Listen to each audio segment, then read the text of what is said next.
Today is April the 14th. Why didn't Jesus have many followers? Let's find out together as we study John chapters 7 and 8.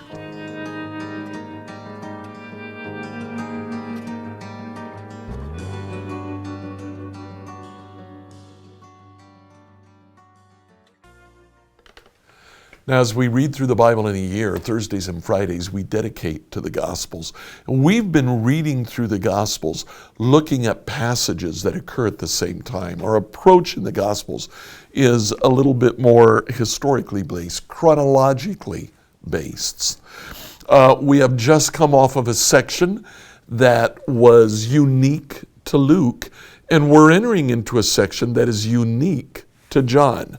One of the big differences between the synoptic Gospels, Matthew, Mark, and Luke, and the Gospel of John is that the Gospel of John focuses on Jesus' activity in Jerusalem and Judea, whereas the synoptics focus on Jesus' activity in Galilee.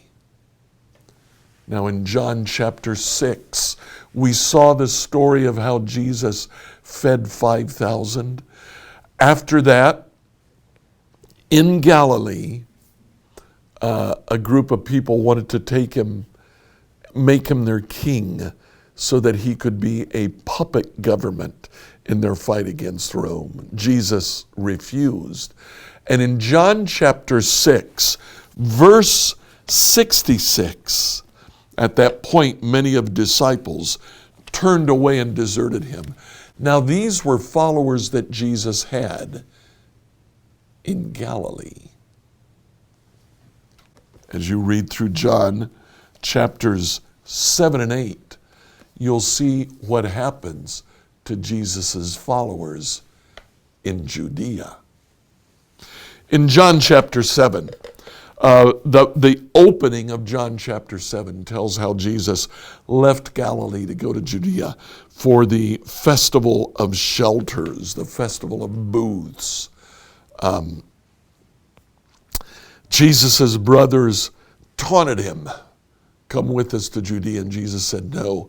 But then after they left, he went down on his own and he began to teach. He taught openly in the temple, but look at what happened. Verse 12, as Jesus was teaching, John chapter 7, verse 12, there was a lot of grumbling about him among the crowd. Some argued, "He's a good man." Others said, "He's nothing but a fraud who deceives the people." This confusion over Jesus continues.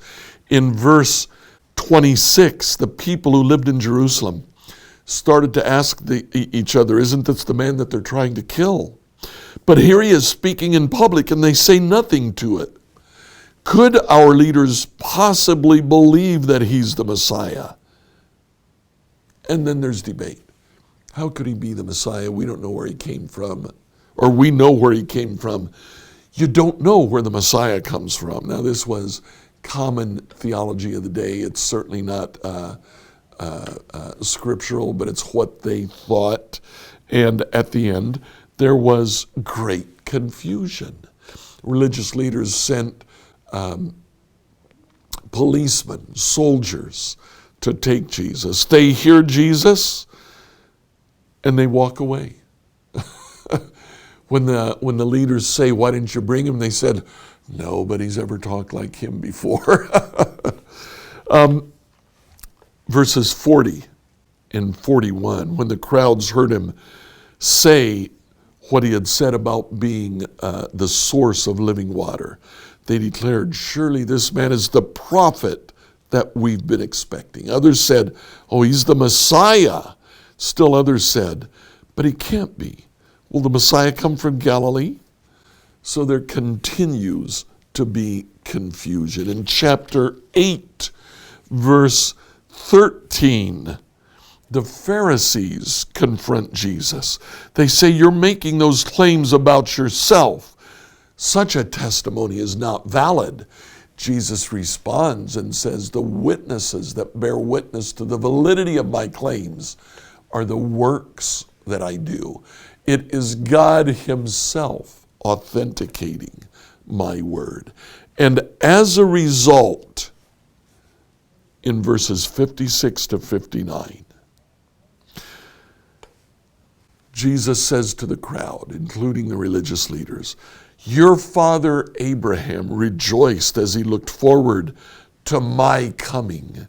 He saw it, and he was glad. The people said, you aren't even 50 years old. How can you say that you have seen Abraham? Jesus answered, I tell you the truth, before Abraham was even born, I am. And he used a combination of words, probably spoken in Hebrew, that equate to the name of God, which they would never pronounce. Only the high priest would pronounce the name of God one time each year. At that point, they picked up stones to throw at him. But Jesus was hidden from them and left the temple. At that point, the entire crowd, who started saying, isn't this the one that they want to kill? At the end of those chapters, they're the ones who want to kill Jesus. They're the ones picking up the stones. We started with the question, why didn't Jesus have many followers? And the answer is, because he didn't want many followers. He drove away disciples in Galilee. Now in John chapter 6, now in John 7 and 8, he drives away followers in Judea because he doesn't want many followers. He believed that it was better to have a few who were really followers than to have many who kind of followed. That's what all of this is about. That's what's going on here. Jesus is reducing the number of people who follow him, but their commitment to him is solid. He knew that he would get farther with a few who really followed, as opposed to many who were sort of followers. Like, follow, and subscribe to this devotional on whatever platform you use to listen to it. Tomorrow, we'll ask the question, is following Jesus hard?